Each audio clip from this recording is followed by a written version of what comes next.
This is called Pleasure Has No Natural Terminus, part 1 of 2. Why getting what you want never seems to be enough, and what that costs the rest of us. And we open with a quote from Henry Kissinger: "Power is the ultimate aphrodisiac." 1. The thing that never fills up. You have felt it. Most people have. You wanted something, really wanted it. You worked for it, waited for it, and then it arrived.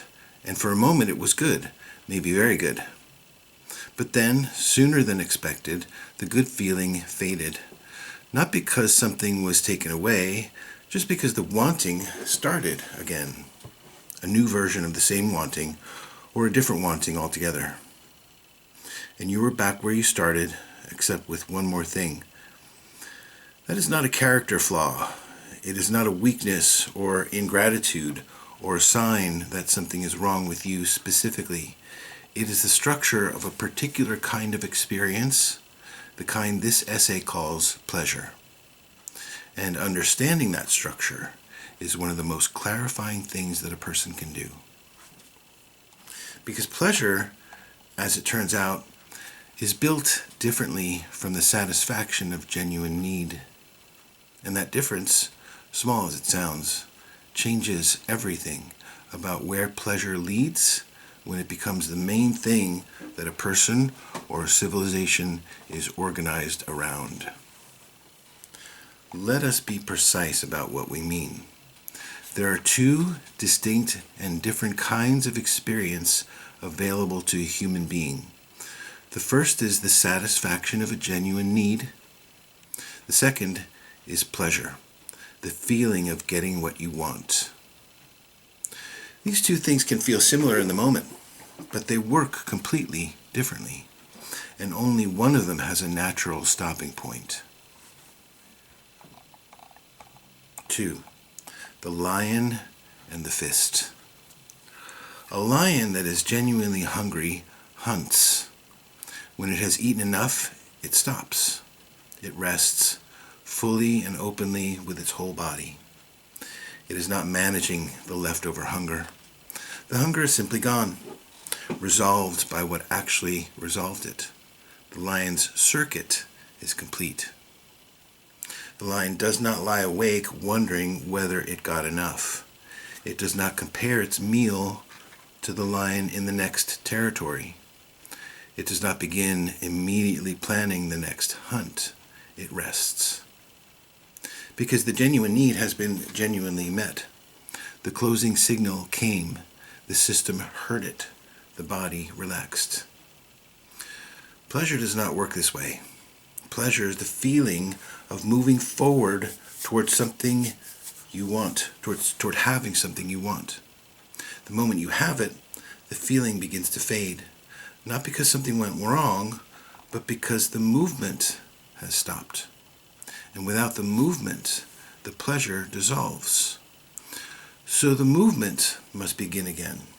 Another want must be identified. Another pursuit must be launched. Another having must be achieved. And then faded from, and then replaced. This is why pleasure has no natural terminus. No built-in stopping point, the way that genuine hunger has one. It is not connected to a real need that can be really resolved. It is connected to wanting itself. And wanting, once it is organized into a principle of a life, does not stop. It cannot stop because it has no genuine need to point to, no actual hunger that actual food could actually satisfy. Watch what the hands do. The animal that has eaten opens. The body relaxes, spreads, releases. The hands of the person organized around getting open when they rest. The fist, by contrast, the closed hand of someone gripping what they have, cannot rest. To rest, the fist must open. And to open is to risk losing what the fist is holding. So the fist stays closed. It tightens, if anything. Not because it is angry, because it has no other instruction available to it. Because it was built to hold, and holding is all it knows. 3. What the cage is actually for. Here's where the structure of pleasure becomes genuinely illuminating and genuinely uncomfortable. Imagine someone who hears a bird singing freely in the wild. The song moves them. They feel something real, something alive, a moment of genuine contact with something beautiful that arrived without being planned or purchased. That feeling is not pleasure in the sense that we are examining. It is something closer to joy. And joy, unlike pleasure, is unrepeatable. You cannot manufacture the return of that feeling. You cannot own it. You cannot guarantee it will come again tomorrow. That is part of what made it what it was. Now imagine the same person catching the bird and putting it in a cage. They tell themselves they want that beautiful feeling close, to have access to the song whenever they want it. But what they are actually keeping close is not the song. It is the security of the song's continued availability. What they are experiencing in the presence of the caged bird is not the bird, it is their own control over whether the bird is there. The cage does not preserve the experience. It replaces it with something else entirely, the feeling of having secured access to the experience, which is pleasure, which fades, which must be intensified or added to or replaced by another acquisition that will similarly fade. Joy cannot be caged. This is not a metaphor, it is a structural observation. Joy arises in genuine encounter, when something arrives that was not managed, not purchased, not controlled. The moment you have built a cage around it, what you have is no longer what produced the joy. What you have is a cage.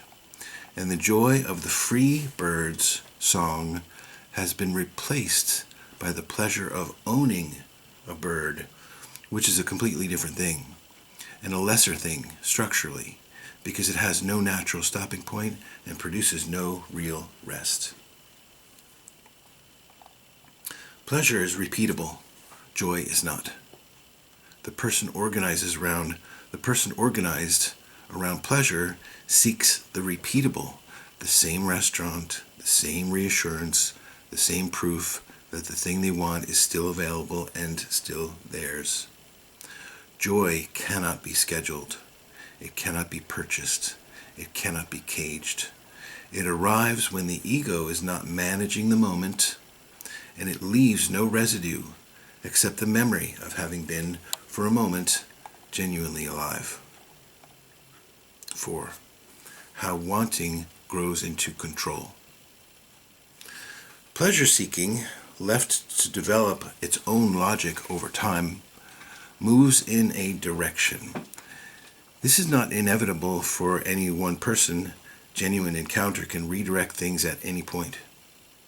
But the direction is consistent enough to name clearly. It moves from getting toward owning, from owning toward controlling, from controlling toward needing to control everything that might disrupt what it has accumulated. At a certain point, the object of pursuit is no longer any particular thing. It is the elimination of surprise, the management of everything that might arrive without permission. Henry Kissinger said that power is the ultimate pleasure. He was not being cynical, he was being precise. Power, the experience of being the one whose decisions cannot be overridden, whose wants cannot be refused, whose presence requires everyone nearby to accommodate themselves to him, is what pleasure-seeking points toward when it has been given enough time and enough resource and enough insulation from genuine encounter with other people. Power is the pleasure of dominion. And dominion is the furthest expression of what the caged bird was already reaching for, a world so thoroughly managed that nothing free can arrive unbidden, nothing can surprise, nothing can disclose anything that was not already known and already owned. Here's what makes this more than a description of unfortunate personal psychology. Here's what the structural argument becomes unavoidable. Here's where the structural argument becomes unavoidable. Dominion, the pleasure of power, requires other people's lack of power in order to feel like anything. Power only exists in relation to powerlessness. The pleasure of being the one who cannot be refused depends entirely on there being people who can be refused, who have no choice but to accommodate, to comply, to give what is demanded. This is not a side effect of the pleasure-seeking drive at its extreme. It is the mechanism. Without people who are not powerful, power feels like nothing. Without people who are not free, the license of the powerful means nothing. The dominated are not collateral damage. They are what makes the whole experience of dominion possible. And there is something else that must be said plainly. Owning is never just having. Owning is always simultaneously excluding. What I own, you cannot have. The pleasure of possession is never only about what the possessor has. It is equally about what everyone else does not have. Property is exclusion. Power is the denial of power to others. The closed fist holds something in and keeps everyone else out, both at once, always. 5. The king who touched gold. There's an old myth that names all of this more precisely than most arguments can. King Midas was granted the wish he most wanted, that everything he touched would turn to gold. The wish is the wish of dominion, the conversion of everything living, everything unpredictable, everything genuinely other into something permanent and ownable and controllable. Gold does not change. Gold does not leave. Gold does not have its own agenda. Gold is the perfect object of the pleasure-seeking drive at its most developed. It has no freedom left in it to disclose anything unexpected. What Midas discovered was that the logic of pleasure, followed all the way to its conclusion, destroys the very thing it claims to want. The food became gold and could not nourish him. His daughter became gold and could not be held. The touch that was meant to secure everything in permanent possession revealed that permanence and life are opposites. And what pleasure was always pursuing was, at its core, a form of death wearing the face of security. The closed fist is not an ending. It is a permanent posture of prevention. It cannot rest because resting means opening, and opening risks losing what is held, so it stays closed, tightening over time. Not converging toward satisfaction, but toward a kind of rigid, airless stillness that the person inside it mistakes for safety. And that is structurally the opposite of the fluid, breathing, cycling completion that comes when a genuine need is genuinely met. The lion opens, the fist tightens. One of them rests, the other cannot. 6. The innermost room, what license actually is. we need to look at something that is difficult to look at. This essay will not look away from it, and neither should the reader. What follows is not sensational, it is structural. It names what it is, it names what is there.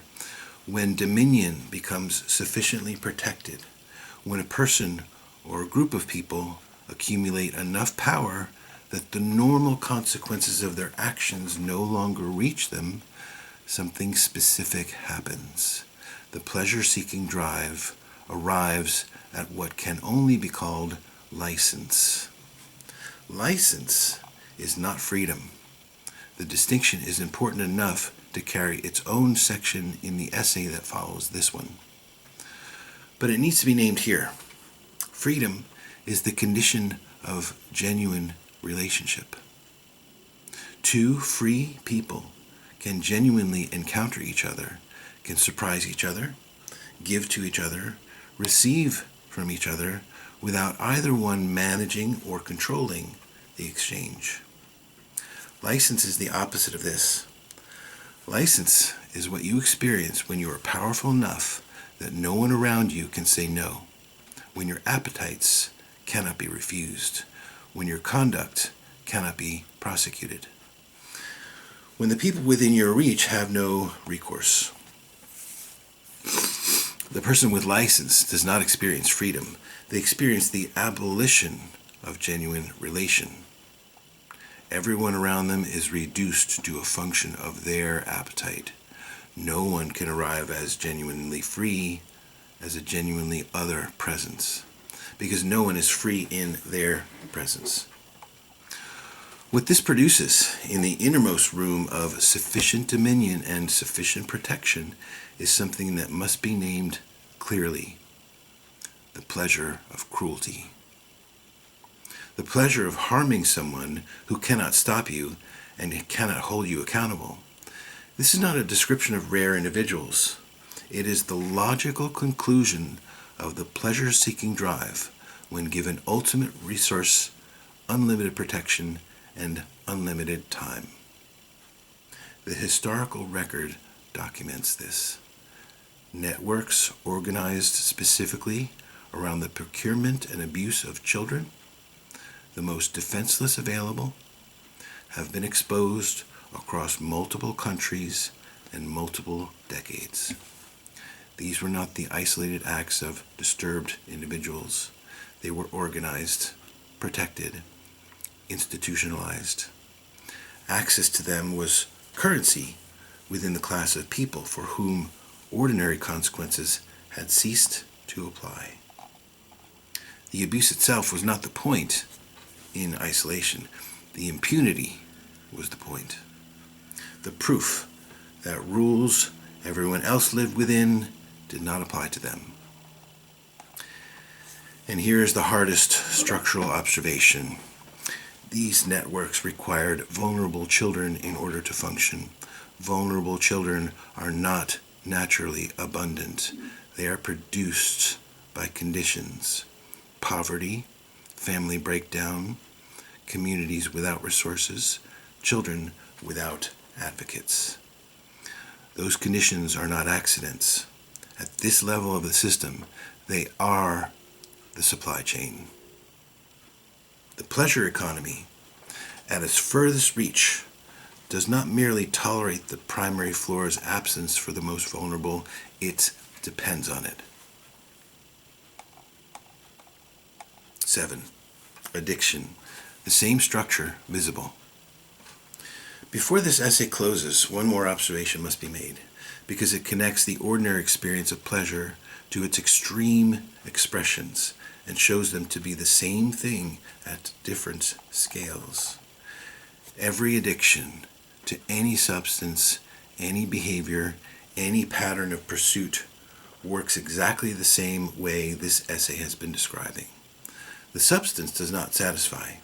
It produces the feeling of satisfaction and then withdraws it, leaving a gap that feels like need, that is filled with more of the same substance, that produces the same feeling and the same withdrawal, in a spiral that cannot stop, because it is built around the simulation of genuine satisfaction rather than genuine satisfaction itself. The person addicted to alcohol is not experiencing pleasure and then choosing more. They are caught in a circuit that has no closing signal, no moment at which genuine need is genuinely met and the body says, enough, rest now. The circuit has no such moment because the substance was never meeting a genuine need. It was meeting the feeling of meeting a need.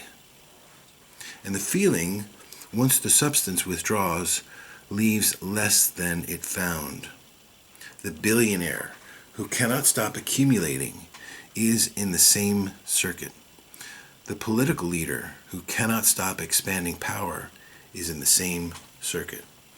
The protected network organized around the abuse of the defenseless is in the same circuit. They are not different conditions.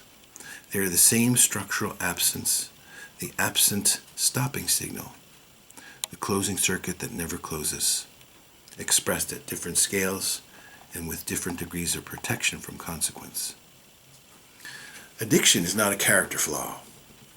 It is the structural consequence of organizing a life or a civilization around pleasure rather than around the genuine meeting of genuine needs.